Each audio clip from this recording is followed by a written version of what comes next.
Sixers fall just short to the Suns. And with that, we say good Thursday morning, everyone. Welcome. Look at that shot. To First Things First, Jenna Wolf alongside LeVar Arrington in for Nick today. Good morning to you, buddy. We got Brandon. Hello. Good morning. We got Kevin Wild.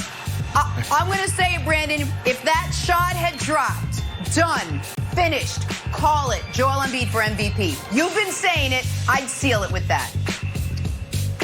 Since February, Jenna, what do you expect from the most dominant player on the planet? Send that clip to Nick Wright, wherever he is. To fall. That's what I would expected then, that shot to fall. All right, we'll get to that shot in just a second. But, guys, we are just a week away from the draft, and we are setting the quarterbacks aside to talk about wide receiver Devonta Smith, namely the guy's measurables. So, at Alabama, the Heisman Trophy winner was listed at 6'1", 175 pounds. Yet at his pre-draft medical check-in, he came in at 6 feet, only 166 pounds. It seems awfully light, Brandon.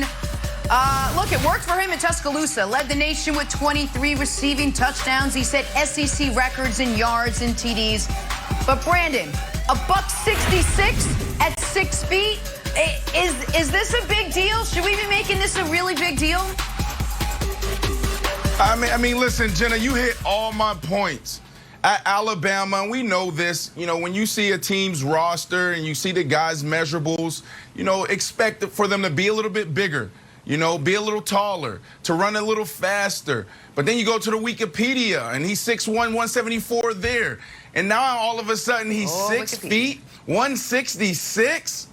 Man, we got all kinds of numbers. He just needs to embrace what he is. He doesn't need to explain anything to anybody. LeVar, this dude played in the SEC, a Power 5 school, and he went for 1,800 yards, 23 touchdowns, 117 receptions, and took home the Heisman Trophy.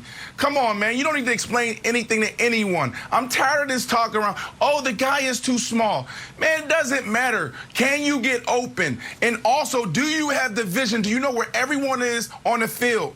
I played 13 years in the National Football League, and I've probably taken 4 or 5 big hits. Polamalu, some safety in San Francisco, linebacker in Washington, and that's pretty much it, because I've always was aware of where everybody was. Look at all the great wide receivers, and you see them catch the ball, they get down. They catch the ball and they're in midair, they're able to curl up, or they're able to make a move. So he'll be fine. This dude is one of the best wide receivers college football has ever seen.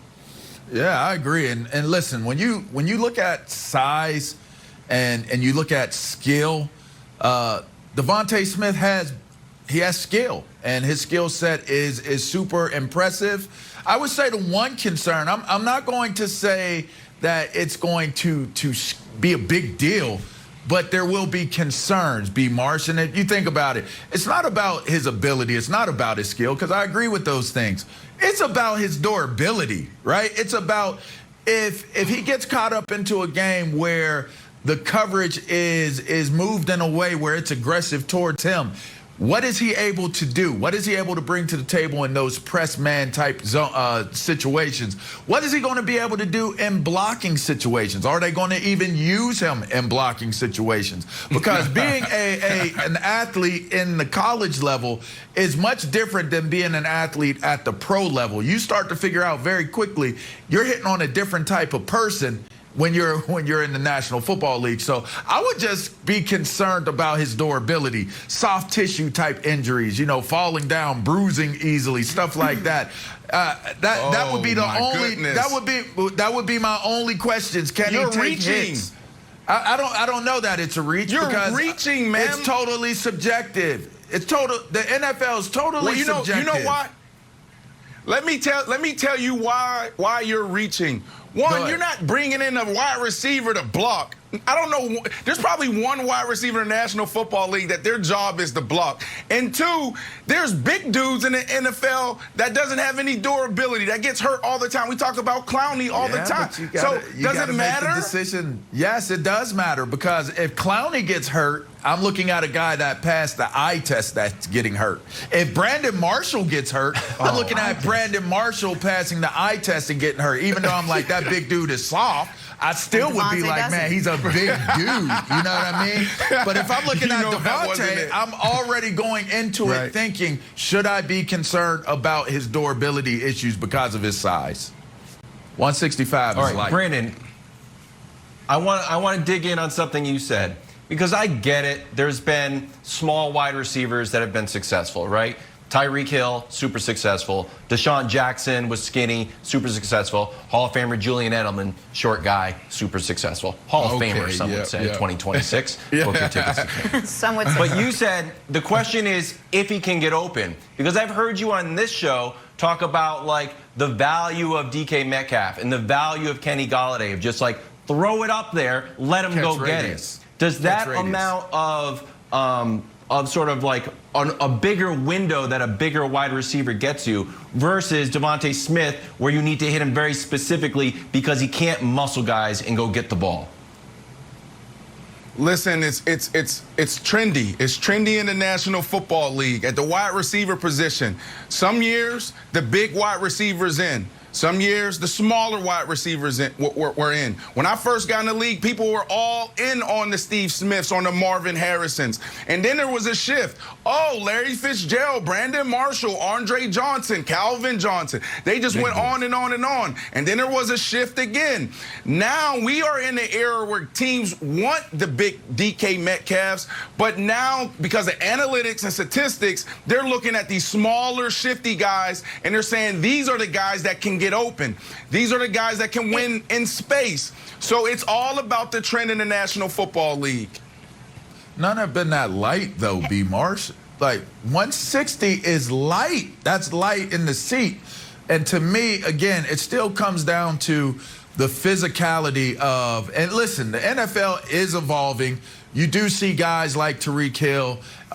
We didn't mention Santana Moss. I mean, listen, Devonta is a long, he's a long 6 foot. He's not like a compact 6 foot, right? So he looks tall, even though he's not that tall. So there are going to be advantages that Devonta has being at the size that he is. You know, I think of, you know who he's built like? He's built a little bit like Lamar Thomas. If you guys know football, if you're a football purist, you'll remember Lamar Thomas from the Miami Hurricanes back when, you know, in the heyday.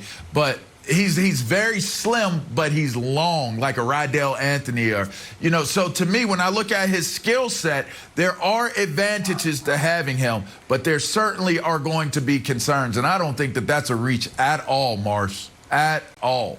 That is listen, Jenna, LeVar, it is a reach because of this. They always talk about injury prone. How many times do we hear that term thrown around in sports? This guy's injury prone.